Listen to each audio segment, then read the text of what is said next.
UT Martin head coach Jason Simpson, the Skyhawks, coming off a come from behind win over Samford in their home opener.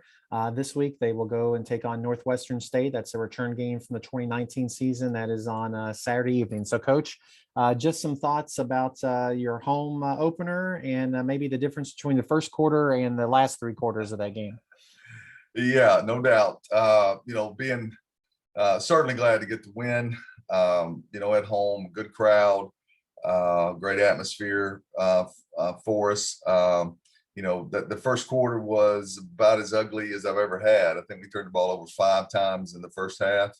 We're down 17-0. But give the kids credit, very resilient, a lot of positive energy, kept playing. When you're holding them to field goals, okay, score once at 17-7.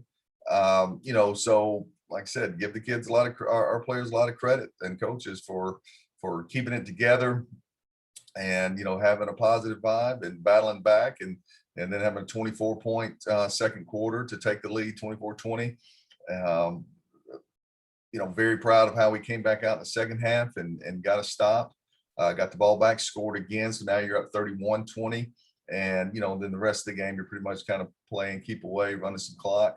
Proud to get the win. Hopefully we've learned from that and can't play on the edge like that, reckless with the ball and go on the road for sure and get a win.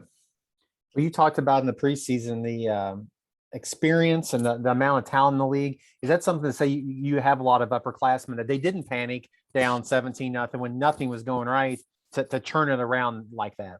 Yeah, I think 100%. 100% having an experienced quarterback who had some tough luck early, and Sanford did a nice job, with their strips and stuff. I think that one fumble, probably should have been ruled. Their player was out of bounds. So that would have been big to be able to get points out of that drive. But no, kept it together. Like I said, very proud of our defense. When you go back and look statistically, held them 256 yards, to 469 or whatever it was, and looked at third downs, 4 of 14, compared to 8 of 16 or 17, whatever we were. Those were huge things. And then we finally got the turnovers there in the second half. And we played some young players too. Donnell Williams was out. Tankers, 2 starting wide receivers were out. Some young kids had to play that have not played before. Then on defense, kind of the same thing. Had some guys that didn't do, a little bit dinged up, but some other guys that didn't comply to the standard that we want done around here during the week. So some young kids that have been doing things the right way got a chance to play and made some plays. Andre Alexander, Vincent Guy, some guys you hadn't seen on our stat sheet. So very proud of our defense for that. And then Dakarius Stevens was named the player of the week. He defensive player of the week. He had the big interception at the end. Maybe just a little bit about him, but also you all held Walter Payton Award candidates at 217-yard passing. So when you say you're proud of your defense, that has to be part of it too, to hold down somebody who had their way in the spring throwing the ball around and held them in check. Yeah, no doubt. And if you look at it, Kyle, really they had one drive, and that was the last drive where they went the length of the field against our defense and made a couple plays to their credit. And so that was awesome. And then you see the Carius Fufu as he's called, I think since he was a child, but proud of a 6-year guy that's been with our program, been a program guy his whole career.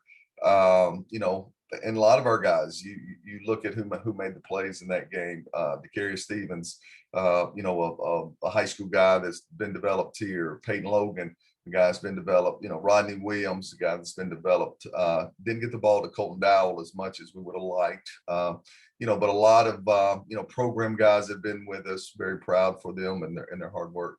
We asked you before the game, but playing at home in front of almost 6,000 people, which is something you didn't get to do at that many people last year, just that energy and playing that home opener. Yeah, it was great, Kyle.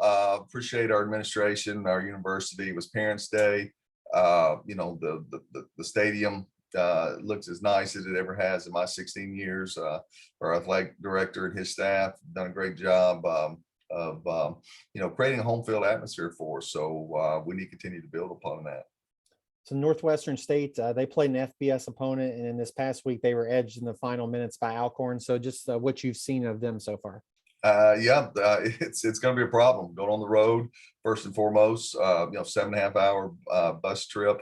A team that's going to be hungry for a win, just like we were. Had a tough loss this week where they had the lead almost the entire game against Alcorn. They opened up with North Texas the first game, so kind of did like we did against Western Kentucky. Game got it away from them. So if you ask me, kind of evenly matched. We got to play well, and it's a good out of conference test for us. And I guess it's the second part of a home and home you all played in 2019. That was a season opener that I believe was close for a while, and then you all pulled out late. So what about playing? I know these 7 hours away, but a team that's sort of geographically close to you and getting to play a home and a home series with them. Is that important to find those matchups? It is. It's hard. It's very difficult to be able to get that, and you don't think a whole lot about it when they have to start the series here with you. And we got a big win on a Thursday night, 42-20. But now you got to return the game, and so that could be something that you don't look forward to. But I can tell one of the players, unless one of their uncles, somebody wants to rent us a charter flight. Besides that, we'll have 3 buses loaded up and we'll get ready to go. One more question. I'll let you go. 2 games is not a very big sample size, and you had an FBS opponent in that first game. But just through 2 games, your team's at the top of the league in scoring offense and total offense and rushing offense, punting, third down conversions. I would think that's a positive first step. You got to keep building off that. But 2 weeks into to have somewhat decent numbers after 2 games. No, we're trending in the right direction. For sure offensively, but besides the turnovers, all right, pleased with our offensive line. We're making some improvements. We're doing some good things at the line of scrimmage. Adding Keon in the run game is certainly made a difference for us. So that's important. I think our running backs are running hard and seeing the holes and getting their pads down. So we're starting to find ourselves a little bit. Got another opportunity this week of practice and Saturday to build upon that. Well, Coach, appreciate your time this morning. Best of luck Saturday. We'll talk to you again next Tuesday. Hey, thank you guys.